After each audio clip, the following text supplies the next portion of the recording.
রাজধানীর বেশিরভাগ হোটেল রেস্তোরাঁয় রান্না হচ্ছে অস্বাস্থ্যকর পরিবেশে। নিরুপায় নগরবাসী, হুমকিতে জনস্বাস্থ্য, বলছেন চিকিৎসকরা। রাজধানীর মহাখালী মেট্রোপলিটন হাসপাতালে রোগী মারা যাওয়ার 3 দিন পরও মুনাফা লাভে জানানো হয়নি। অভিযোগ, স্বজনদের মৃত্যুর পরও করা হয় বিভিন্ন পরীক্ষা নিরীক্ষা। মানুষের সরলতা আর ধর্মকে ব্যবহার করেই উত্তরাঞ্চলে আস্তানা গড়ছে জঙ্গিরা। রাজীব গান্ধীর জবানবন্দি, সদস্য সংগ্রহ, প্রশিক্ষণ আর টার্গেট কিলিং এর চাঞ্চল্যকর তথ্য। আসছে বাজেটে আবারও কালো টাকা সাদা করার সুযোগ চান আবাসন ব্যবসায়ীরা। সন্তোষজনক সাড়া মেলে না তথ্য এনবিআর এর। ঝুঁকিতে পড়বে অর্থনীতি, বলছেন বিশ্লেষকরা। এবং নতুন নির্মাতা আর ভিন্ন ঘরানার সিনেমা হলেও ব্যবসা সফল হচ্ছে না বেশিরভাগ ঢাকাই চলচ্চিত্র। গল্পের নতুনত্ব ও সুস্থ পরিবেশ চান দর্শক, পর্যাপ্ত বিনিয়োগের দাবি নির্মাতাদের।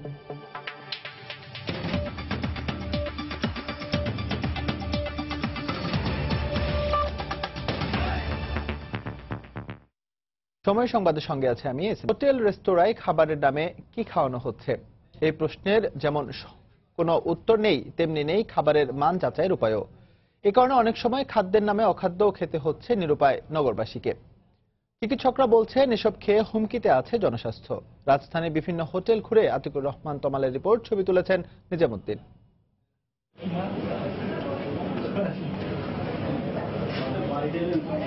এক সময় ছিল টয়লেট, এখন সেটাই খাবার রাখার জায়গা। খাবারের আশেপাশে গড়ে উঠেছে তেলাপোকার রাজত্ব। ভোক্তা অধিকার সংরক্ষণ অধিদপ্তরের সহায়তায় সম্প্রতি নীলক্ষেতের গাউসুলজ মার্কেটে গিয়ে এমন সব ছবি ধরা পড়ে সময় সংবাদের ক্যামেরায়। চলাচলের করিডোরে চলছে রান্নার কাজ। অস্বাস্থ্যকর আর নোংরা বললেও আসলে কম বলা হবে। ডালটা পড়ে আছে খোলা, সঙ্গে নোংরা পানি, এটা কি ঠিক? ডালটা স্যার আমি তো নিলাম, এই মাত্র নিলাম, ছিলাম আপনার আসলেনি তো, ঠিক না। এত নোংরা কেন স্যার? এই পানির কাজে কাজ করি তো, এই জন্য স্যার আমরা কাজ শেষে এটা ধুয়ে ফেলাই।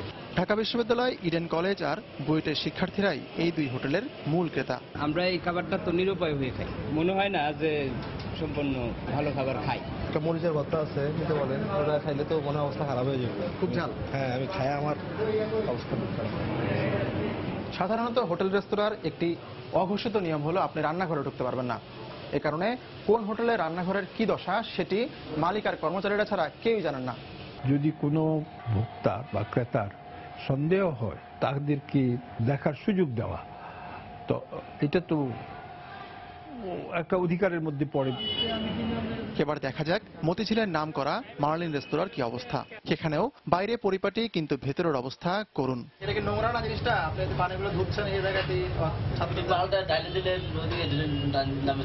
মানে এখান থেকে প্লেট ধুয়ে নিয়ে জানি তো। কর্দমাক্ত মেঝার চেহারা দেখে যে কারোরই খাওয়ার রুচি নষ্ট হতে বাধ্য।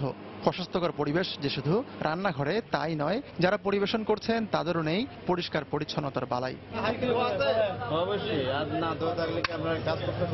চিকিৎসকরা বলছেন এমন সব খাবার খেয়েই দীর্ঘমেয়াদে ভোগেন নগরবাসী। ডার্টি ফুডগুলো কিন্তু শরীরে যাচ্ছে। ক্রনিক যে গ্যাস্ট্রোইন্টেস্টাইনাল সিস্টেম, এটা বিভিন্ন রকমের উপসর্গ দেখায়। প্রথমে যেটা আলসার বা ইনডাইজেশন, এগুলো হবে। এসব বন্ধে মাঝে মাঝেই অভিযানের নামে কিছু তৎপরতা চলে, জরিমানাও করা হয়, কিন্তু কাজের কাজ খুব বেশি হচ্ছে বাস্তবতা তেমনটা বলে না। আতিকুর রহমান তমাল, সময় সংবাদ, ঢাকা। অমানবিকতার দিক থেকে সিনেমার গল্পকেও হার মানিয়েছে মহাখালীর মেট্রোপলিটন মেডিকেল সেন্টার নামের একটি হাসপাতাল। 3 দিন আগে মারা গেলেও শুধু টাকার লোভে এক স্কুল ছাত্রের লাশ আটকে রেখে চিকিৎসা করানোর অভিযোগ উঠেছে হাসপাতালটির বিরুদ্ধে। স্বজনদের অভিযোগ, আইসিইউতে রেখে মেয়ে বেঁচে আছে দাবি করে স্বজনদের কাছ থেকে প্রতিদিন হাজার হাজার টাকা হাতে নিয়েছে হাসপাতাল কর্তৃপক্ষ ও কয়েকজন চিকিৎসক।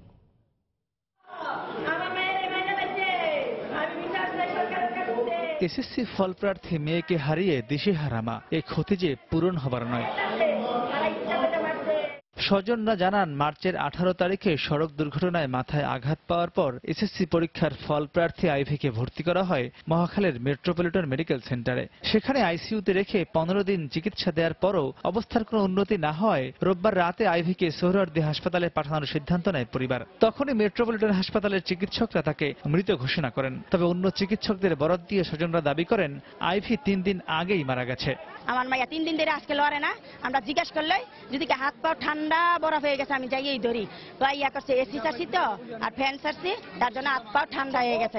সকালে নেওয়ার কথা আমরা বাসি আজকে নিয়ে যাই, হ্যাঁ আগেই দুপুরেই লাইট সাব সবকিছু খুলে দিছে। সরাত দিতে ডাক্তার আসছে, হ্যাঁ বললা গেছে আজকে 3 দিন এসে মারা গেছে, রোগীটার কষ্ট দিতেছে। হ্যাঁ আমি হ্যাঁ বিচার চাই। দুপুরবেলা বোর্ড মিটিং হয়েছে, 20,000 টাকা নিচ্ছে বোর্ড মিটিং করার জন্য, জাস্ট খালি 4 জন ডাক্তার বোর্ড মিটিং করছে। যখন এক্সচেঞ্জের কথা বলছি তখন উনি বলছে যে ডেট এক্সচেঞ্জ করার পরে, কিন্তু এর আগে রিপোর্ট দিছে ভালো, 10 মিনিট আগে রিপোর্ট দিছে ভালো, 5 মিনিট পর আবার রিপোর্ট দিছে ডেট। মেট্রোপলিটন হাসপাতালে আগেও এই ধরনের ঘটনা ঘটেছে বলে দাবি স্থানীয়দের। এটা প্রত্যেক নিহত এটা হচ্ছে। আমাদের স্কুলে একই স্কুলের টিচারও একইভাবে মৃত্যুবরণ করছে, ওনারা একইভাবে খামখেয়ালি ভাবে এরকম হেওয়াপনা করছে। আমাদের বিভিন্ন ধরনের টাকা পয়সা ওনারও লাশ আটকায় রাখছিল। আমাদের অভিযোগ একটাই এখানে যে 3 দিন আগে রোগীটা মারা গেছে, আজকে আবার নতুন করে কেন তারা বোর্ড মিটিং করলো আর কেন টাকা নিল, কেন তারা আমাদেরকে জানাইলো। অভিযোগের বিষয়ে হাসপাতাল কর্তৃপক্ষ তাৎক্ষণিক প্রতিক্রিয়া জানাতে অপারগতা প্রকাশ করেন। কোনো পেশেন্টের গার্জিয়ান আমাদের কোনো কিছু জানায়নি এরকম ব্যাপারে, মানে আপনাদেরকে জানাইলে আমি ঠিক বলতে পারবো না। আমাদের এখানে যতটুকু কথা বলা হয়েছে, পেশেন্ট রিলিজও করা হয়েছে, ওনারা চলে যাবে বলছে কিছু সময় পরে, আইসিইউ থেকে হয়তো বা কিছু সময় পরে ডিসাইড করে নিয়ে যাবে লাস্টে। রাজধানীর নাখালপাড়ার হোসেন আলী উচ্চ বিদ্যালয় থেকে এবছর এসএসসি পরীক্ষা দিয়েছে আইভি। মাহমুদ রাকিব, সময় সংবাদ, ঢাকা। স্বাধীনতার পর বাংলাদেশে বাজেট ঘোষণা করা হয়েছে 46 বার। বার্ষিক আয় ব্যয়ের এই ঘোষণায় বিভিন্ন খাতের উন্নয়নে 20 বার রাখা হয়েছে কালো টাকা সাদা করার বিশেষ সুযোগ। জাতীয় রাজস্ব বোর্ড এনবিআর এর তথ্য বলছে, বিশেষ সুযোগেও সন্তোষজনক সাড়া দেন না অবৈধ অর্থের মালিকরা। তারপরও আসছে বাজেটে এই সুযোগ রাখার দাবি আবাসন ব্যবসায়ীদের। অর্থনীতিবিদরা বলছেন, বারবার এই সুযোগ রাখা হলে ঝুঁকির মধ্যে পড়বে অর্থনীতি।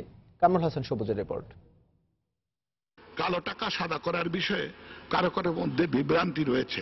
আবাসন খাতে প্রতি বর্গমিটারে নির্দিষ্ট পরিমাণ কর প্রদান করলে বিনা প্রশ্নে বিনিয়োগ মেনে নেওয়ার বিধানটি কর প্রদান পদ্ধতির সরলীকরণ মাত্র।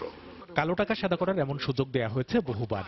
চলতি অর্থবছর সহ দেশের 46টি বাজেটের 20টিতেই রাখা হয়েছে এই সুযোগ। কিন্তু কত টাকা সাদা হয়েছে বিশেষ এই উদ্যোগে, এমন প্রশ্নের উত্তরে হতাশার চিত্রই দেখা যায় এনবিআর এর তথ্যে। 2076-77 অর্থ বছরে প্রথমবারের মতো এই সুবিধা রাখার পর 2015-16 অর্থ বছর পর্যন্ত সাদা হয়েছে মাত্র 14,000 কোটি টাকা। এর মধ্যে গেল অর্থ বছরে মাত্র 16 ব্যক্তি বিনিয়োগের শর্তে সাদা করেছেন 2,92 লাখ টাকা। তারপরও আসছে অর্থ বাজেটে এই সুযোগ চান আবাসন খাতের ব্যবসায়ীরা। সাধারণত আমরা দেখছি যে এই টাকাটা লিকেজ হয়ে মালয়েশিয়া বা দুবাই চলে যাচ্ছে। আমাদের এই খাতটা এমন একটি খাত, এটার সাথে কিন্তু অনেকগুলো খাত জড়িত। এই জন্য আমরা বলি যে এই খাতে বিনিয়োগ করা যায়। আমরা এবারও বলছি, কিন্তু আমরা বলতেছি যে এটা যে কোনো প্রশ্ন যেন না করা হয়। এখন কিন্তু এটা দেওয়ার পরও কিন্তু সারা পড়তেছে না, বিকজ অফ দ্য কোশ্চেনিংটা না বন্ধ করা পর্যন্ত এটা কিন্তু এখানে সারা হবে না। দেশে কালো টাকার পরিমাণ কত, এর কোনো সঠিক পরিসংখ্যান নেই। 2013 সালে প্রকাশিত অর্থ মন্ত্রণালয়ের এক প্রতিবেদনে উল্লেখ করা হয়, 2009 সালে দেশে কালো টাকার পরিমাণ ছিল 5,65,000 কোটি টাকা, যা চলতি অর্থ বছরের বাজেটের দ্বিগুণেরও বেশি। বিপুল অঙ্কের এই অবৈধ টাকা মূল অর্থনীতির বাইরে থাকলেও তা সাদা করার সুযোগ আর না রাখার পক্ষে অর্থনীতিবিদরা। বিশেষ উদ্যোগে বিশেষ ব্যবস্থায় 1-2 বছরের জন্য দেওয়া যেতে পারে, কিন্তু তারপরে এটা অবিরাম চলতে দেওয়া ঠিক নয়। যদি এটা চলতে থাকে তাহলে তো এই যে প্রবণতা, কর না দিয়ে পার পেয়ে যাওয়ার প্রবণতা, সেটা তো চলতে থাকবে। তো সেটা তো আর অর্থনীতির জন্য ভালো নয়, এবং কালো টাকা ভিত্তিক অর্থনীতি তো কোনোদিনও এটা টিকেও থাকতে পারে না।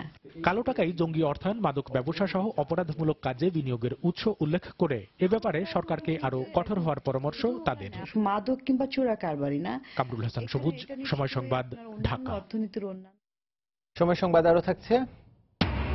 চট্টগ্রামের সীতাকুণ্ডে ট্রলার ডুবির ঘটনায় আরো 4 জনের লাশ উদ্ধার। মৃতের সংখ্যা দাঁড়ালো 5 জনে। সাগর উত্তাল থাকায় সন্দ্বীপ রুটে নৌ চলাচল বন্ধ।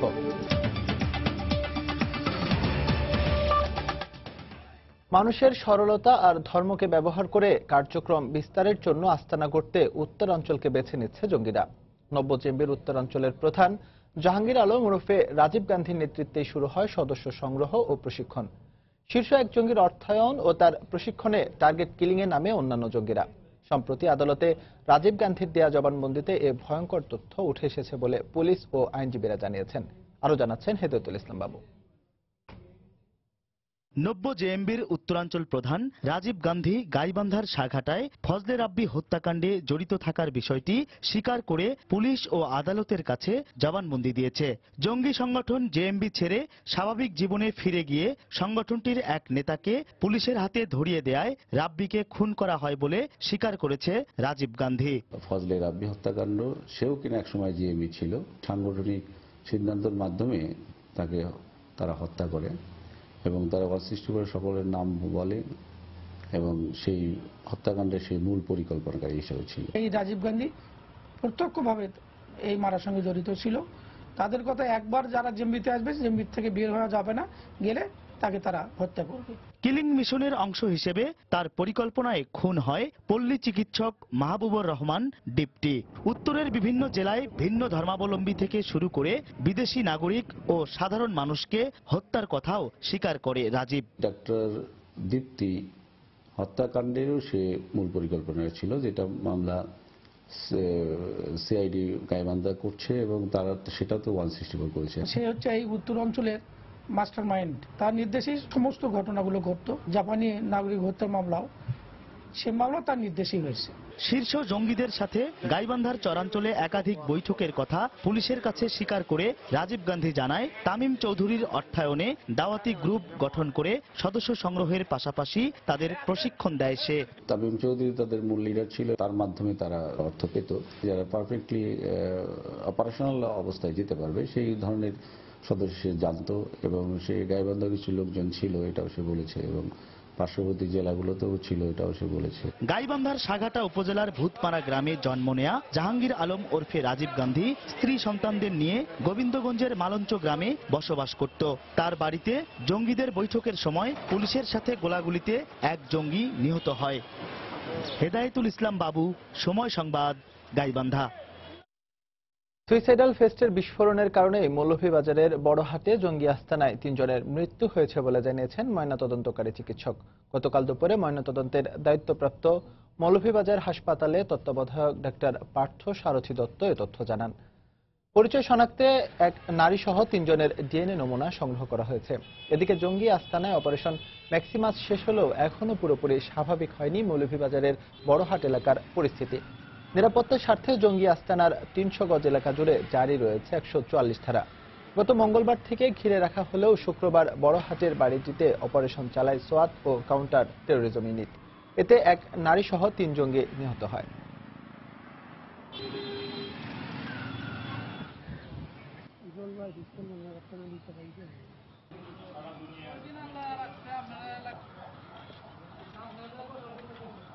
থমথম বা 144 দ্বারা যায়, তেমন লোকজনের চলাচল নাই, আর আমরা খুব ভয়ে আছি।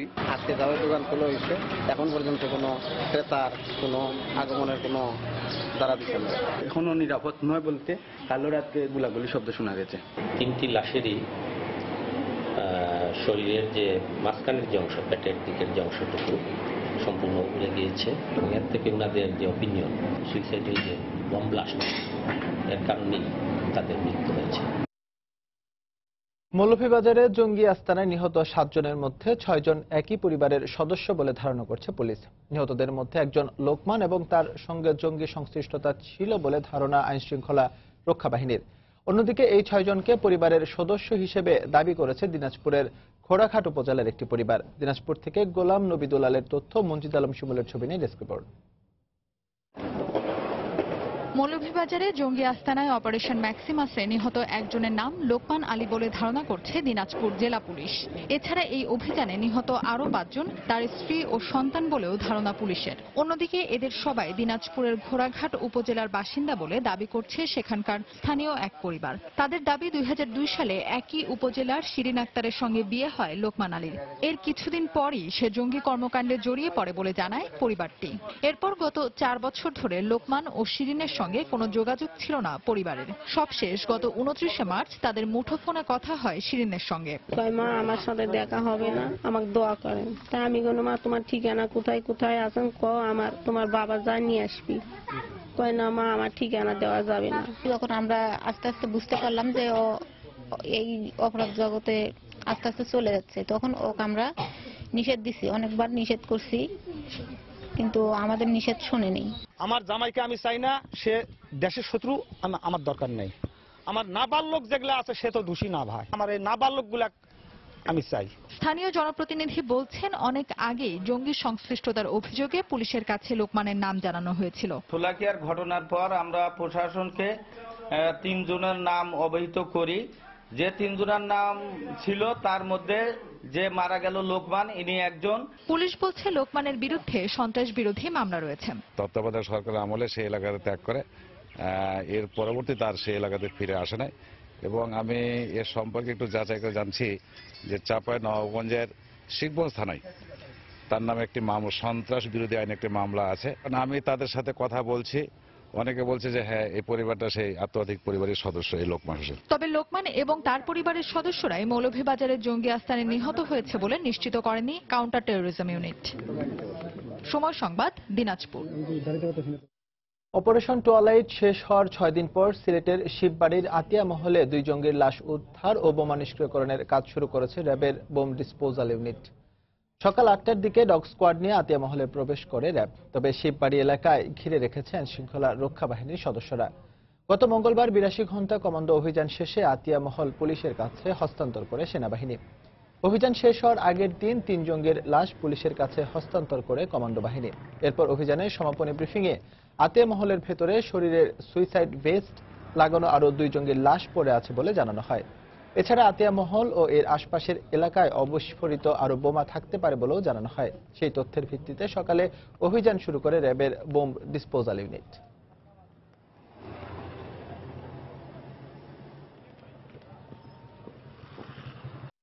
চট্টগ্রামের সীতাকুণ্ডের কুমিরা এলাকায় ট্রলার ডুবির ঘটনায় আজ আরও 4 জনের লাশ উদ্ধার করেছে ফায়ার সার্ভিস, কোস্টগার্ড ও স্থানীয়রা। এ নিয়ে মোট 5 জনের লাশ উদ্ধার করা হলো। সাগর উত্তাল থাকায় জেলা প্রশাসনের নির্দেশে সন্দ্বীপ নৌরুটে সব ধরনের নৌযান চলাচল বন্ধ রয়েছে। এর আগে গত রাতে একজনের লাশ উদ্ধার করে ফায়ার সার্ভিস ও কোস্টগার্ড। সকালে তাদের সঙ্গে স্থানীয়রা যোগ দেন। এ সময় 4 জনের লাশ উদ্ধার করা হয়। ফায়ার সার্ভিস জানায়, গতকাল বিকেলে সীতাকুণ্ডের কুমিরা ঘাট থেকে একটি সি ট্রাকে সন্দ্বীপের গুপ্তছড়া ঘাটের উদ্দেশ্যে ছেড়ে যায়। রাত 8টার দিকে সি ট্রাক থেকে 30 জন যাত্রী একটি ট্রলারে ওঠে। এ সময় হঠাৎ দমকা হওয়ায় যাত্রীবাহী ট্রলারটি ডুবে যায়। এতে ট্রলারে থাকা 30 যাত্রী নিখোঁজ হন। খবর পেয়ে রাতে ফায়ার সার্ভিস ও কোস্টগার্ড উদ্ধার অভিযান শুরু করে।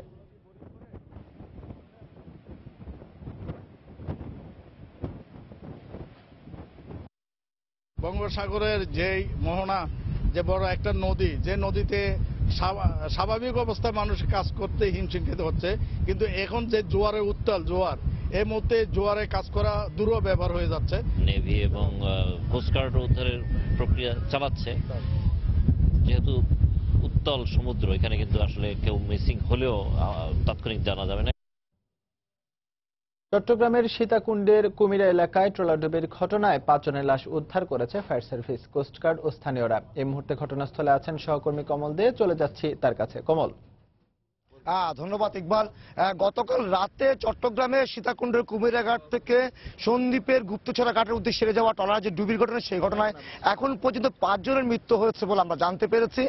ফায়ার সার্ভিস এবং জেলা প্রশাসনের পক্ষ থেকে আমাদেরকে জানানো হয়েছে গতকাল 1টি লাশ পাওয়া গিয়েছিল, আজকে বিভিন্ন স্থানে আরো 4টি লাশ পাওয়া গেছে। এছাড়া ফায়ার সার্ভিস, কোস্টগার্ড কিন্তু তারা উদ্ধার অভিযান চালিয়ে যাচ্ছে। যেখানে জানেন যে সাগর খুব উত্তাল রয়েছে, সে সাগর উত্তালের কারণে কিছুটা উদ্ধার কাজে বিঘ্ন করছে ফায়ার সার্ভিসের কর্মীরা। এই যে কুমিরাঘাটটি, সেই কুমিরাঘাট থেকে মূলত এই বোটটি গত সন্ধ্যার পরে তারা সন্দ্বীপের উদ্দেশ্যে ছেড়ে গিয়েছিল। গতকাল দুর্ঘটনার পর থেকে জেলা প্রশাসনের পক্ষ থেকে কিন্তু এখন আবহাওয়া ভালো না হওয়া পর্যন্ত যে যাত্রী পরিবহন বন্ধ রাখা হয়েছে, সেটা এখনো বলবৎ আছে। এই বিষয়ে আছে যে দুর্ঘটনা এবং লাশ উদ্ধার, সেই বিষয়ে এখন আমরা সর্বশেষ তথ্য জানার জন্য কথা বলবো চট্টগ্রাম ফায়ার সার্ভিসের উপসহকারী পরিচালক জসিম উদ্দিনের সাথে। আপনার কাছে সর্বশেষ তথ্য কি আছে এখন পর্যন্ত? আমরা গতকাল 5টা বাজে সি বোটটা এখান থেকে ছেড়ে যায় এবং গুপ্তকাল ঘাটে যাওয়ার পরে প্রায় রাত হয়ে যায়, 7টা হয়ে যায়। যার কারণে ডেনিস যে বোট দিয়ে লোকজন উঠানামা করছিল, ওই সময় 30-40 জন লোক ওই বোটের মধ্যে ছিল। যার কারণে বড় একটা ধাক্কা আসে ঢেউয়ের, ওই ধাক্কার সাথে বোটটা তলিয়ে যায়। যার পরে ফায়ার সার্ভিস, কোস্টগার্ড এবং স্থানীয় প্রশাসন, জেলা প্রশাসন মহোদয়ের নেতৃত্বে আমরা ওই রাত্রে প্রায় 3টা বাজে আমরা 26 জন লোককে জীবিত উদ্ধার করতে সক্ষম হই। পরবর্তীতে আমরা এই পর্যন্ত আমরা উদ্ধার তৎপরতা চালিয়ে যাচ্ছি। 4 জন আমরা জীবিত মৃত উদ্ধার করতে পেরেছি এবং এর মধ্যে আবহাওয়া এত খারাপ অবস্থায় জেলা প্রশাসক মহোদয় শামসুল আরবিন স্যার তিনি ডিক্লারেশন দিয়েছেন ওয়েদার ভালো না হওয়া পর্যন্ত আপনার অবশ্যই এই নৌ যে চলাচল এগুলা বন্ধ থাকবে। আমাদের উদ্ধার তৎপরতা এ পর্যন্ত আমরা জীবিতের সংখ্যা 30-এ উন্নতি করতে সক্ষম হয়েছি এবং আরো কিছু মিসিং আছে আমাদের যে লোকাল যে যারা ঘাট ইজারদার তার জানা মতে আমরা, যার কারণে আমাদের উদ্ধার কাজ এখনো তৎপর আছে। ধন্যবাদ। আমরা কথা বলছিলাম ফায়ার সার্ভিসের উপসহকারী পরিচালক জসিমউদ্দিন ইসলাম। আমরা একটু দেখানোর চেষ্টা যদি করি আপনাদেরকে এই সাগরটা এখন কতটা উত্তাল রয়েছে। জানেন যে এই যে কুমিরাঘাট, এই কুমিরাঘাটতে কিন্তু প্রতিদিন জীবনের ঝুঁকি নিয়ে এই ধরনের বোর্ডে করে কিন্তু সন্দ্বীপে যায় লোকজন। এটি গতকালও ঠিক তারা এইভাবেই লাল বোর্ডে করে সন্দ্বীপের উদ্দেশ্যে রওনা দিয়েছিল, কিন্তু সন্দ্বীপ ঘাটে পৌঁছার আগে ট্রলারটি ডুবে যায়। তবে আমরা জানতে পারছি গত রাতে কিন্তু ট্রলারটি উদ্ধার করা হয়েছে। এখন পর্যন্ত এর সর্বশেষ তথ্য, সেই তথ্য অনুযায়ী হচ্ছে যে জীবিত উদ্ধার করা হয়েছে প্রায় 30 জনকে এবং তার 5 জনের লাশ উদ্ধার করেছে বিভিন্ন স্থান থেকে। তবে আরো 10 থেকে 11 জন নিখোঁজ রয়েছে বলে স্থানীয় যে উপজেলা প্রশাসন রয়েছে, উপজেলা প্রশাসন ফায়ার সার্ভিসকে জানিয়েছে। ফায়ার সার্ভিস এবং কোস্টগার্ড তারা যৌথভাবে সন্দ্বীপ ঘাটের দিকে যে যাচ্ছে সেখানে তারা উদ্ধার অভিযান চালিয়ে যাচ্ছে। কিন্তু যেহেতু সাগর উত্তাল এবং যারা ডুবুরিরা নামার চেষ্টা করলো বারবার ব্যর্থ হচ্ছিল, যেহেতু সাগর উত্তাল এবং ঘাটের দিকে ঢেউটা বেশি আছে সেই কারণে কিন্তু উদ্ধার কাছে কিছুটা তাদেরকে ব্যাক পেতে হচ্ছে। তারপর তারা বলছে যদি আবহাওয়া আবার আগের মতো স্বাভাবিক হয়ে আসে তাহলে তারা আবার পুরোদমে উদ্ধার কাজ শুরু করতে পারবে। কোস্টগার্ডের পক্ষ থেকে জানানো হয়েছে কোস্টগার্ডের জাহাজ তারা উদ্ধার কাজ চালাচ্ছে। ফায়ার সার্ভিসের ডুবুরি দল, রেস্কিউ টিম তারা গত রাত থেকে উদ্ধার অভিযান শুরু করেছে এবং উদ্ধার চালালো। যেহেতু সাগর উত্তাল তাই কিছুটা বিঘ্ন করছে। তো ইকবাল, এখন পর্যন্ত আমার কাছে ছিল চট্টগ্রামের কুমিরাঘাট থেকে ছেড়ে যাওয়া যে ট্রলার ডুবি তার সে লাশ উদ্ধার তার সর্বশেষ। দর্শক, চট্টগ্রামের সীতাকুণ্ডে ট্রলার ডুবির ঘটনা এখন উদ্ধার অভিযান চলছে। সে খবর জানাতে আমাদের সঙ্গে সরাসরি যোগ দিয়েছিলেন সহকর্মী কমল দে। স্থানীয় এক ব্যক্তির সহায়তায় বগুড়ার মোহাম্মদ আলী হাসপাতাল থেকে চুরি যাওয়া নবজাতককে 30 ঘন্টা পর উদ্ধার করেছে পুলিশ। গতকাল দুপুরে জেলার গাবতলী উপজেলার মাছপাড়ি এলাকা থেকে শিশুটিকে উদ্ধার করা হয়। পুলিশ জানায় রত্না নামে একজন হাসপাতাল থেকে শিশুটিকে চুরি করে সিরাজগঞ্জের কাজীপুরের ঠেকুরিয়া বাজার এলাকায় একটি বাড়িতে নিয়ে যায়। এরপর সেখান থেকে বগুড়ার গাবতলী উপজেলার মাছপাড়ি এলাকার এক নিঃসন্তান দম্পতির কাছে তাদের বিক্রি করে দেওয়া হয়। বিষয়টি স্থানীয় এক ব্যক্তি প্রথমে মোহাম্মদ আলী হাসপাতালের আবাসিক চিকিৎসক ডাক্তার তুহিনকে ফোন করে জানান। পরে পুলিশ জানালে দুপুরে ওই বাড়িতে অভিযান চালানো হয়। পুলিশের উপস্থিতি টের পেয়ে শিশুটিকে ফেলে পালিয়ে যায় লাবণী ও ফুলমিয়া দম্পতি। পরে শিশুটিকে উদ্ধার করে তার মায়ের কাছে হস্তান্তর করে পুলিশ। হারানো সন্তানকে ফিরে পেয়ে আনন্দে আত্মহারা হোসনে আরা ও রুবেল দম্পতি। শিশুটিকে ফিরে পেলেও অপরাধীদের ধরতে অভিযান চলছে বলে জানিয়েছে পুলিশ।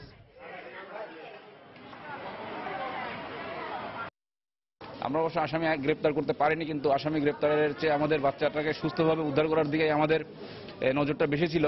সেজন্য তারা পালিয়ে যেতে সক্ষম হয়েছে, কিন্তু তাদের ধরার জন্য অভিযান অব্যাহত আছে। সময় সংবাদ আরো থাকছে। শ্রীলঙ্কার বিপক্ষে টি-20তে আরো ভালো করবে টাইগাররা, প্রত্যাশা মুস্তাফিজের। আইপিএলে হায়দ্রাবাদের হয়ে এবারও দিতে চান সেরাটা।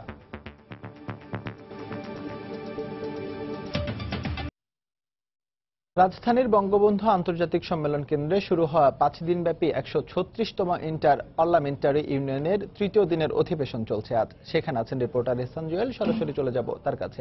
জুয়েল।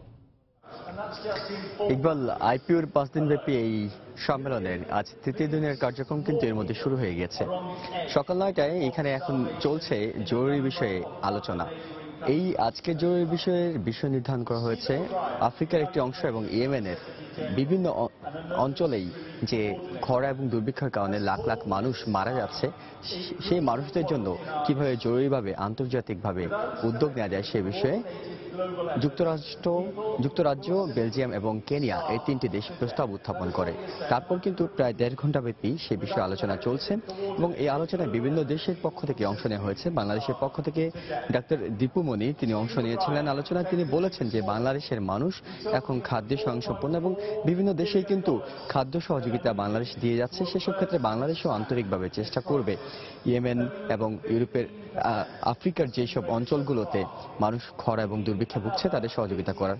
আপনাকে একটু জানিয়ে রাখি যে এরপরেই কিন্তু সকাল 10:30টায় যেটি সাধারণ বিতর্ক হয়ে থাকে, কাল হয়েছে, আজও সেটি শুরু হবে এবং এই সাধারণ বিতর্কে সভাপতিত্ব করবেন বাংলাদেশ জাতীয় সংসদের স্পিকার ডক্টর শিরিন শারমিন চৌধুরী। আর আজকে এই সাধারণ বিতর্কে প্রধান বক্তা হিসেবে উপস্থিত থাকবেন, বক্তব্য রাখবেন নিউট্রিশন মুভমেন্টের সমন্বয়ক মিসেস গার্ডা বারবাগ। তিনি আলোচনায় অংশ নেবেন এবং এরপরে বিভিন্ন দেশের পক্ষ থেকে কিন্তু আলোচনায় অংশ নেওয়া হবে। আপনাকে একটু জানিয়ে রাখি যে ইকবাল, ঠিক এইখানে যখন মূল অধিবেশনটি চলছে এর পাশাপাশি কিন্তু সকাল 9টা থেকে আরো দুটি অধিবেশন চলছে অন্য দুটি কক্ষে। এর মধ্যে একটি অধিবেশন চলছে শান্তি এবং আন্তর্জাতিক নিরাপত্তা বিষয়ক স্থায়ী কমিটির আলোচনা, যেটি গতকালই শুরু হয়েছিল, গতকাল দুপুরের পরে শুরু হয়েছিল, সেটি আজকেও চলবে সকাল 9টা থেকে দুপুর 12:30 পর্যন্ত সেটি চলবে। এবং এই আলোচনায় কিন্তু যে বিষয়টিকে গুরুত্ব দেওয়া হচ্ছে সেটি হলো বিশ্বের যে দুর্বল দেশগুলো রয়েছে, কম ক্ষমতা সম্পন্ন দেশগুলো রয়েছে, তাদের আভ্যন্তরীণ বিষয়ে শক্তিশালী দেশগুলোর যে হস্তক্ষেপ, সেই বিষয়ে একটি রেজুলেশন কিন্তু এই সম্মেলনে উত্থাপন করা হয়েছে এবং 40টি দেশ এই আলোচনায় অংশ নিয়ে 35টি দেশই কিন্তু একমত হয়েছে, গতকালই একমত হয়েছে যে বিশ্বের শক্তিশালী দেশগুলো দুর্বল দেশগুলোর উপর যাতে কোন রকম আভ্যন্তরীণ বিষয়ে হস্তক্ষেপ না করে। যদিও জার্মানি, ফ্রান্স, বেলজিয়াম এবং সুইজারল্যান্ড, ইউক্রেন এই 5টি দেশ কিন্তু এই খসড়ার বিরোধিতা করেছে। আপনাকে জানিয়ে রাখি যে একই সময় এখানে আলোচনা চলছে, আজ সকাল থেকে যেটি শুরু হয়েছে সেটি হলো গণতন্ত্র ও মানবাধিকার বিষয় আলাদা একটি সেশন চলছে, যে সেশনে বিভিন্ন দেশের সংসদ সদস্যরা আলোচনায় অংশ নিয়েছেন। এছাড়া দুপুর 2:30টার পর কিন্তু sustainable development, finance and trade বিষয়ে আরো একটি স্থায়ী কমিটির বৈঠক শুরু হবে। সব মিলে আজকে দিনে 3টি স্থায়ী কমিটির বৈঠক রয়েছে। একই সঙ্গে এখানে মূল আলোচনায় হবে, সাধারণ বিতর্ক হবে বিশ্বের বিভিন্ন দেশের মধ্যে, বিভিন্ন জাতিগোষ্ঠীর মধ্যে বৈষম্য কিভাবে কমিয়ে আনা যায় সেই বিষয়ে আলোচনাটি হবে। আলোচনা এখনো চলছে, 10:30টায় শুরু হয়ে যাবে সাধারণ বিতর্কের বিষয়টি। ইকবাল, এই ছিল এখন পর্যন্ত এখানকার সবশেষ খবর। দর্শক, বঙ্গবন্ধু আন্তর্জাতিক সম্মেলন কেন্দ্রে শুরু হওয়া 5 দিন ব্যাপী 136তম ইন্টার পার্লামেন্টারি ইউনিয়নের 3য় দিনের অধিবেশন সম্পর্কে জানাতে আমাদের সঙ্গে যোগ দিয়েছিলেন সহকর্মী এহসান জুয়েল। সময়ের বিবর্তনে বাংলা চলচ্চিত্রে যোগ হয়েছে ভিন্ন ধারা, এসেছে নতুন নির্মাতা, নির্মিত হচ্ছে যৌথ ঘরানার চলচ্চিত্র। তারপরও ব্যবসা সফল হচ্ছে না বেশিরভাগ ঢাকাই চলচ্চিত্র। দর্শকরা বলছেন গল্পে নতুনত্ব আর হলে সুস্থ পরিবেশ থাকলে চলচ্চিত্রে আগ্রহী হবেন তারা। পর্যাপ্ত বিনিয়োগ পেলে সব ধরনের চলচ্চিত্রেই দর্শকদের হলমুখী করার চ্যালেঞ্জ নিতে প্রস্তুত নির্মাতারা। বিশেষজ্ঞরা বলছেন বাণিজ্যিক, সামাজিক এবং শৈল্পিক সব ধরনের দর্শকের উপস্থিতিতেই সমৃদ্ধ হবে চলচ্চিত্র। সাইফুল ইসলামের ক্যামেরায় মৌসুমী মোর রিপোর্ট।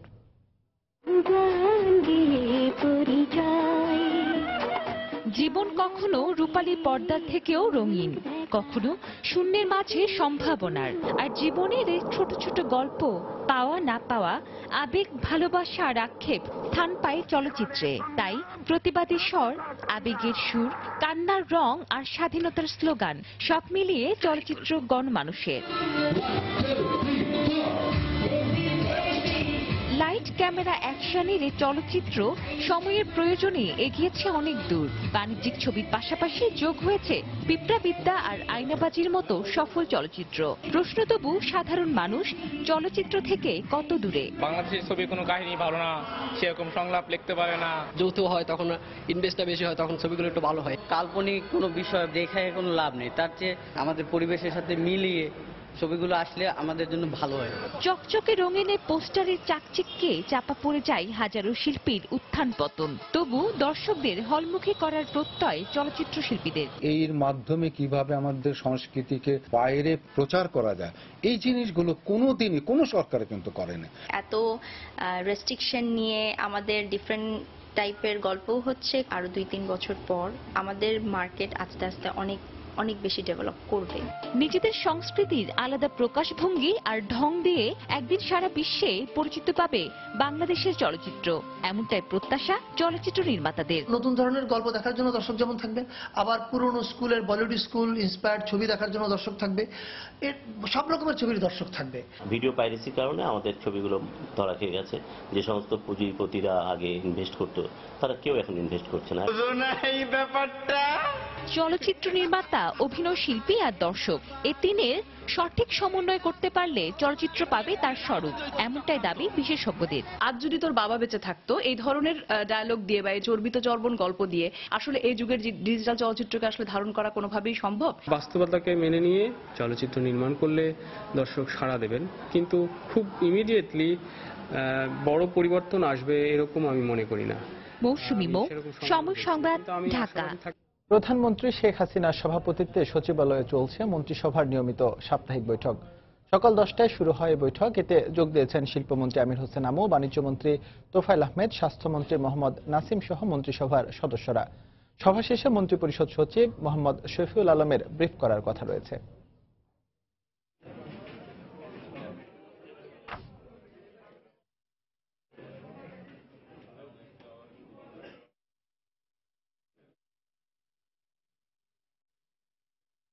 সুনির্দিষ্ট পরিকল্পনা আর অবকাঠামোগত উন্নয়ন করতে পারলে পুরান ঢাকা হতে পারে পর্যটনের অপার সম্ভাবনা। নগরবিদরা বলছেন, পুরনো ঢাকাকে পর্যটন বান্ধব করা গেলে অর্থনৈতিকভাবে সমৃদ্ধ হওয়ার সম্ভাবনা রয়েছে। প্রত্নতত্ত্ব বিভাগ বলছে, আমলাতান্ত্রিক জটিলতা এসব ঐতিহাসিক স্থাপনাকে প্রত্নতাত্ত্বিক নিদর্শন হিসেবে স্বীকৃতি দিতে পারছে না সরকার। ওবেদুল্লাহ মামুনের প্রতিবেদন।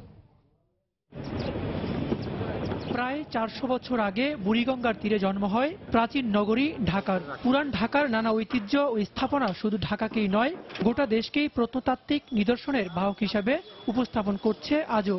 এখানকার ঐতিহাসিক সড়ক, ধর্মীয় উপাসনালয়, রাজনৈতিক ও সাংস্কৃতিক নিদর্শন হতে পারে পর্যটকদের আকর্ষণের অন্যতম স্থান। একসময় দুই বাংলার সাহিত্য সংস্কৃতির মিলনকেন্দ্র ছিল বাংলা বাজারের বিউটি বোর্ডিংকে ঘিরে। বঙ্গবন্ধু শেখ মুজিবুর রহমান ও নেতাজি সুভাষচন্দ্র বসুর মতো রাজনীতিকরাও আড্ডা দিয়ে স্মৃতিময় করেছেন বিউটি বোর্ডিংকে। আমরা চাই যে এই ঐতিহ্যটা সারা বাংলাদেশ কেন পৃথিবী যেন জানতে পারে যে না, এটার একটা অনেক গুণবন্ধ আছে। এখন ছোটবেলায় আমি দেখেছি যে শেখ বঙ্গবন্ধুকে উনি এখানে আড্ডা দিতেন। পুরান ঢাকার অন্যতম আকর্ষণীয় স্থাপনা হচ্ছে ফরাশগঞ্জের রূপলাল হাউজ। অযত্ন আর অবহেলার ছাপ লেগে আছে 1885 সালে আর্মেনীয় জমিদার হাতে নির্মিত ভবনের প্রতিটি কারুকাজে। রক্ষণাবেক্ষণের অভাবে রূপ হারাচ্ছে ফরাশগঞ্জের এই রূপলাল হাউসটি। নগরবিদরা বলছেন, এরকম অসংখ্য ঐতিহাসিক স্থাপনা রয়েছে পুরনো ঢাকায়, যেগুলোকে নজরদারির আওতায় আনলে আগামীতে হতে পারে এই পুরনো ঢাকা পর্যটন বান্ধব নগরী। দেশের অনেক অতীত আর ঐতিহ্যের প্রাণকেন্দ্র পুরনো ঢাকার শাঁখারী বাজার। চোখে পড়বে ব্রিটিশ সময়ের রাজকীয় পুরনো অনেক স্থাপনা। নগরবিদরা বলছেন, এ ধরনের স্থাপনাকে বিশ্ব দরবারে তুলে ধরতে পারলে পর্যটন বিকাশের রয়েছে বিশাল সম্ভাবনা। পুরনো ঢাকার যে ঐতিহ্য আছে সবকিছু মিলিয়ে একটা বিরাট সম্ভাবনা আছে, এবং সেটাকে কাজে লাগিয়ে আপনার ট্যুরিজম, হেরিটেজ ট্যুরিজম ডেভেলপ করা যায়। পুরান ঢাকাকে ঘিরে পর্যটন বান্ধব পরিকল্পনা রয়েছে সরকারের, কিন্তু আমলাতান্ত্রিক জটিলতার কারণে এসব ঐতিহাসিক স্থাপনাকে পর্যটন বান্ধব করা যাচ্ছে না বলে মন্তব্য প্রত্নতত্ত্ব অধিদপ্তরের। প্রতিবন্ধকতা যেটা আছে, সরকারি প্রতিষ্ঠান হিসেবে সরকারি কাজ করতে হলে আমাকে নিয়ম কানুনের মধ্যে অবশ্যই করতে হবে। ছোট্ট একটা ইনোভেশন, ছোট্ট একটা বিষয় কিন্তু একটা বড় অর্থনৈতিক দুয়ার খুলে দিতে পারে। ওবায়দুল্লাহ মামুন, সময় সংবাদ, ঢাকা। রাজশাহীতে পুলিশের আহ্বানে সাড়া দিয়ে 200-র বেশি মাদক বিক্রেতা আত্মসমর্পণ করে স্বাভাবিক জীবনযাপন শুরু করেছে। অন্ধকারের এই পথ ছেড়ে আসায় ভ্যান গাড়ি, সেলাই মেশিন, নগদ অর্থ দিয়ে সহায়তা করে তাদের পুনর্বাসনের চেষ্টা করছে মেট্রোপলিটন পুলিশ। এতে মাদকের ব্যবহার কমে আসায় সুফল পেতে শুরু করেছে নগরবাসী। পুলিশের ন্যায় ব্যতিক্রমী এমন উদ্যোগকে স্বাগত জানিয়েছেন সামাজিক সংগঠনের নেতারা। হাবিবুর রহমান পাপ্পুর তোলা ছবিতে বিস্তারিত জানাচ্ছেন সাইফুর রহমান রকি। সীমান্তবর্তী শহর রাজশাহীতে হাত বাড়ালেই মেলে হেরোইন, ইয়াবা, গাঁজা, ফেন্সিডিল সহ নেশাজাতীয় নানা মাদকদ্রব্য। গুড়িপাড়া, পঞ্চবর্তী, মিজানের মোড় সহ নগরীর বেশ কিছু এলাকায় এভাবে চলে প্রকাশ্যে মাদক সেবন ও এর রমরমা বেচাকেনা। নগরীতে মাদকের অপব্যবহার আশঙ্কাজনক হারে বেড়ে যাওয়ায় নির্মূলের উদ্যোগ নেয় রাজশাহী মেট্রোপলিটন পুলিশ। প্রথমে পুনর্বাসনের আশ্বাস দিয়ে বিক্রেতাদের আত্মসমর্পণের নির্দেশ দেয়া হয়। এরপর একের পর এক অভিযানে মাদক বিক্রেতাদের ধরপাকড় ও একাধিক সভা সমাবেশ অনুষ্ঠিত হয়। এতে নগরীর প্রায় 200-রও বেশি মাদক ব্যবসায়ী আত্মসমর্পণ করে অন্ধকারের জগৎ থেকে সরে আসার অঙ্গীকার করে। নিজে বাইরে থেকে সেবা নিচ্ছিলাম ভালো হওয়ার জন্য, তারপরেও কমিশনার স্যার আবার সুযোগ দিলেন আমাদেরকে। খারাপ জগৎ থেকে বাঁচার একটা পথ দিল, তারপরে ধন্য ওই কাজ ছেড়ে আত্মসমর্থন করেছি। আমাদেরকে নিরাময় কেন্দ্রে দিয়েছে। আমাকে একটা সেলাই মেশিন দিয়েছে, সেলাই মেশিনটাকে চালিয়ে আমরা আত্মসত্তা করে সংসারটাকে কোনো মতন চালাচ্ছি। আমার স্বামী পাইপ লাইনের কাজ করে। অনেক শান্তি আছে, পুলিশ আমাদেরকে তাড়া করে না, নিরাপত্তায় এখন আছে আমরা। এদিকে নগর পুলিশের নেয়া এমন উদ্যোগকে সাধুবাদ জানিয়ে সবাইকে সম্মিলিতভাবে মাদকের বিরুদ্ধে কাজ করার আহ্বান জানালেন সামাজিক সংগঠনের নেতারা। প্রশাসনের সঙ্গে যদি আমরা ঐক্যবদ্ধভাবে সহযোগিতা করি, নিশ্চয়ই মাদক ব্যবসা বন্ধ হবে। মাদকের সহজলভ্যতা দূর হওয়ায় নগরবাসী এর সুফল পেতে শুরু করেছে মন্তব্য করে ভবিষ্যতে তা শূন্যের কোঠায় নামিয়ে আনতে পরিকল্পনার কথা জানালেন মেট্রোপলিটন পুলিশের শীর্ষ এই কর্মকর্তা। 200-এর মতো মাদক ব্যবসায়ী এখন মাদক ব্যবসা বাদ দিয়ে ভালো জীবনযাপন করছে। ভ্যান গাড়ি দিয়েছি, কাউকে দিয়েছি ছোট্ট দোকান বানিয়ে, কাউকে দিয়েছি সেলাই মেশিন কিনে, কাউকে কিছু নগদ অর্থ, অর্থাৎ বেঁচে থাকার একটা অবলম্বন করে দেয়া, যে অবলম্বনকে ভিত্তি করে অন্যান্য কাজ সে করতে থাকবে। এছাড়া প্রায় অর্ধশত মাদকাসক্ত বিক্রেতাকে নিরাময় কেন্দ্রে চিকিৎসা দিয়ে সুস্থ স্বাভাবিক জীবনে ফেরাতে সার্বক্ষণিক মনিটরিং করছেন পুলিশ সদস্যরা। সাইফুর রহমান রকি, সময় সংবাদ, রাজশাহী। বাঙালির প্রাণের উৎসব পহেলা বৈশাখকে বর্ণময় ও আকর্ষণীয় করতে বৈশাখী শাড়ি তৈরিতে ব্যস্ত সিরাজগঞ্জের বেলকুচি, এনায়েতপুর ও শাহজাদপুর উপজেলার তাঁতপল্লীর তাঁতিরা। বাহারি রং আর বিভিন্ন ছাপে কাপড়ে ফুটে উঠছে বাংলার চিরায়ত রূপ। এসব শাড়ি চলে যাচ্ছে দেশ ও দেশের বাইরে। তাঁতিরা বলছেন, পুঁজির অভাবে চাহিদা অনুযায়ী শাড়ি উৎপাদন করতে পারছেন না তারা। জেলা প্রতিনিধি রিঙ্কু কুণ্ডুর রিপোর্ট, ছবি তুলেছেন অমৃত সেন। পহেলা বৈশাখকে আনন্দমুখর ও রাঙিয়ে তুলতে বৈশাখী শাড়ি তৈরিতে এখন ব্যস্ত রাত দিন সিরাজগঞ্জের বেলকুচি, এনায়েতপুর ও শাহজাদপুর উপজেলার তাঁতিরা। বাঙালি নারীদের সাজাতে বৈশাখী শাড়িতে রং আর ছাপে ফুটে উঠছে ঢাকঢোল, একতারা, হাত পাখা, কুলা, দোয়েল পাখি সহ বাংলার বিভিন্ন ঐতিহ্য। এসব শাড়ি এখান থেকে যাচ্ছে দেশের বিভিন্ন জেলার পাশাপাশি বিদেশেও। পয়লা বৈশাখী শাড়ি বানাইতেছি, ধরেন কলসি আছে, তারপর ছাতা আছে, টুলা আছে, তারপরে একতারা আছে, গিটার আছে। অন্যান্য বছর থেকে বছর আরো চাহিদা বেশি, তৈরি করে সারা পারতেছি না এবং কাজের লোকই পাচ্ছি না ঠিক মতো কাপড় উৎপাদন করার জন্য আর কি। বিভিন্ন জায়গায় পার্টি আসতেছে, আপনার গাউসিয়া, তারপর আপনার বাবুরহাট, নরসিংদী, তারপর আপনার হলো সাদাতপুর, পোড়াদাও। এবছর শাড়ির চাহিদা বেশি হলেও পুঁজির অভাবে পর্যাপ্ত শাড়ি উৎপাদন করতে পারছেন না বলে অভিযোগ তাঁত মালিকদের। যদি আমাদের টাকা দিত সরকার ব্যাংকে থেকে, তাহলে আমরা একটু এই ব্যবসাটা আরো আগের থেকে মানে একটু বড় করে করতাম। শিল্পটির আরো প্রসার ঘটাতে তাঁতিদের সহযোগিতার আশ্বাস দিলেন Sirajganj chamber of commerce. Chamber of কমার্সের পক্ষ থেকে আমরা উদ্যোগ নিব যে তাদেরকে যেন সহজ শর্তে ঋণ দেওয়া হয়। সিরাজগঞ্জ জেলার বিভিন্ন তাঁতপল্লীতে তৈরি বৈশাখী শাড়ি সর্বনিম্ন 150 টাকা থেকে 3000 টাকায় পাইকারি দরে বিক্রি করা হচ্ছে। রিঙ্কু কুণ্ডু, সময় সংবাদ, সিরাজগঞ্জ। দেশের বাইরের খবর, কলম্বিয়ার দক্ষিণ পশ্চিমাঞ্চলে ভয়াবহ ভূমিধসে মৃতের সংখ্যা 300 ছাড়িয়েছে বলে জানিয়েছে স্থানীয় সংবাদ মাধ্যম। এখন পর্যন্ত 44 শিশু সহ 170 জনের পরিচয় শনাক্ত করা সম্ভব হয়েছে। পাতুমায়ু প্রদেশের ক্ষতিগ্রস্ত 17টি এলাকার নিখোঁজ আরো 2 শতাধিক মানুষকে উদ্ধারের চেষ্টা চালিয়ে যাচ্ছে প্রায় 1100 সেনা ও পুলিশ সদস্য। দেশটির বিমান বাহিনী দুর্গত এলাকায় বিশুদ্ধ খাবার পানি, ঔষধ ও জরুরি সরঞ্জাম পৌঁছে দিতে কাজ করছে। পরিস্থিতি সামাল দিতে হিমশিম খেতে হচ্ছে হাসপাতাল কর্মীদের। মকুয়ার মেয়র জানিয়েছেন, বন্যা ও ভূমিধসের কারণে এলাকার বেশ কিছু সেতু ধসে পড়া এলাকাটি পুরোপুরি বিচ্ছিন্ন হয়ে গেছে, বন্ধ হয়ে গেছে পানি ও বিদ্যুৎ সরবরাহ। এরই মধ্যে পাতুমায়ু প্রদেশে জরুরি অবস্থা ঘোষণা করা হয়েছে। এছাড়া ক্ষতিগ্রস্তদের সহায়তার পাশাপাশি পরিস্থিতি মোকাবেলায় প্রয়োজনীয় সব পদক্ষেপ গ্রহণের আশ্বাস দিয়েছেন কলম্বিয়ার প্রেসিডেন্ট হুয়ান ম্যানুয়েল সান্তোস।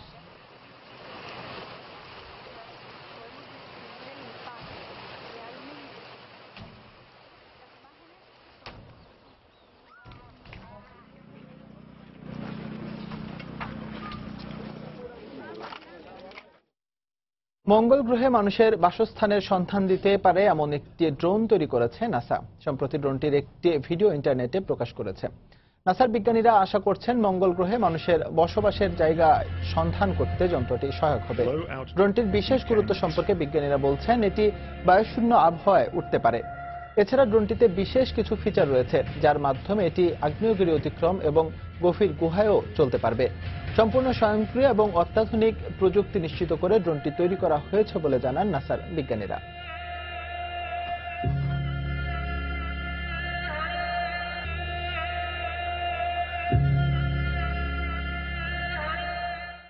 খেলার খবর। অভিজ্ঞতা কম থাকলেও শ্রীলঙ্কার বিপক্ষে টি-20 সিরিজে দারুণ কিছু করবে টাইগাররা। সময় সংবাদে একান্ত সাক্ষাৎকারে জানালেন কাটার মাস্টার মুস্তাফিজুর রহমান। তিনি বলেন, লঙ্কানদের বিপক্ষে টি-20 সিরিজ জিতলে বাংলাদেশ দলের মনোবল আরও চাঙ্গা হবে। সেই সঙ্গে হারানো ছন্দ ফিরে পাওয়া দাফিজ আসন্ন আইপিএলে হায়দ্রাবাদের হয়ে সেরাটা দিতে চান। আল মামুনের ক্যামেরায় শ্রীলঙ্কা থেকে হুমায়ুন কবির রোজের রিপোর্ট। যেন স্বপ্নের মতো শুরু তার আন্তর্জাতিক ক্রিকেট ক্যানভাসে। ব্যাপারটা এমন যে এলেন, দেখলেন আর জয় করলেন। হ্যাঁ, পুরো ক্রিকেট বিশ্বে বাংলাদেশের একাধিক সিরিজ জয়ে মুস্তাফিজ অবদান রেখে সবার চোখে হয়ে উঠেছেন নয়নমণি। সবই চলছিল স্বপ্নের মতো, কিন্তু ক্রিকেট বিধাতার ইচ্ছায় ইনজুরির ভূত পেয়ে বসলো।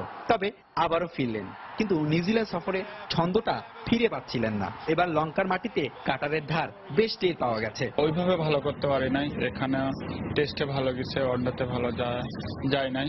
সামনে আরো 2টা টি-20 আছে। আশা আছে যে আমার বেস্টটা সবসময় আমি চেষ্টা করি আমার বেস্টটা দেওয়ার। আইপিএলে খেলা নিয়েছিল দোটানা, তবে শেষ পর্যন্ত আবারও আইপিএল মাতাতে অপেক্ষায় দাফিজ।